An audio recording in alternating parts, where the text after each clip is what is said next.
For centuries, the story of the Black Death's origins felt like a blank page. We all grew up thinking the Black Death slammed into Europe around 1347 to 1348, wiping out half the population in just a few years. That's the version in every classroom. But the real story? It's dirtier, scarier, and it starts almost a decade earlier, in a forgotten Silk Road cemetery. Back in the late 19th and early 20th century, archaeologists dug up graves near Lake Issyk-Kul in modern-day Kyrgyzstan. The tombs were dated to 1338 to 1339, right on the edge of the Silk Road. The headstones carried Syriac inscriptions, and some were blunt, died of pestilence. But nobody made the connection. Scholars just assumed it was a local epidemic.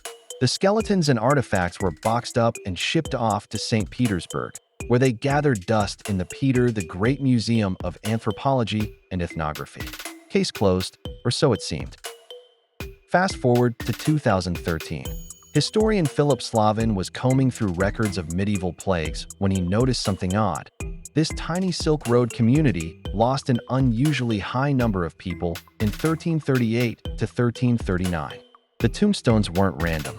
They clustered, and the wording, "died of plague," was too on the nose to ignore. Slavin had the detective's hunch. What if this wasn't just a plague, but the plague? So he pulled the case out of cold storage and teamed up with geneticists and archaeologists. Together, they cracked open teeth from those same skeletons, dormant for nearly 700 years. Inside, the smoking gun, DNA of Yersinia pestis, the very bacterium that caused the Black Death. And when scientists sequenced it, they discovered this wasn't just any strain. It was the ancestor of all later plague lineages, the so-called Big Bang of the Black Death. And here's the kicker. This wasn't just some isolated outbreak. The people buried there were Silk Road merchants. Their grave goods came from the Mediterranean, Persia, even China. These weren't peasants who stayed home. They were global carriers. Fleas on rats hitched rides in their caravans, turning them into the unwitting delivery service of history's deadliest package. From there, the disease crawled west, and by 1346, it showed up at the Black Sea, in the middle of a war between the Mongols and the Genoese trading colony of Kaffa. The Mongols were dying of plague, and what did they do? They turned it into a weapon.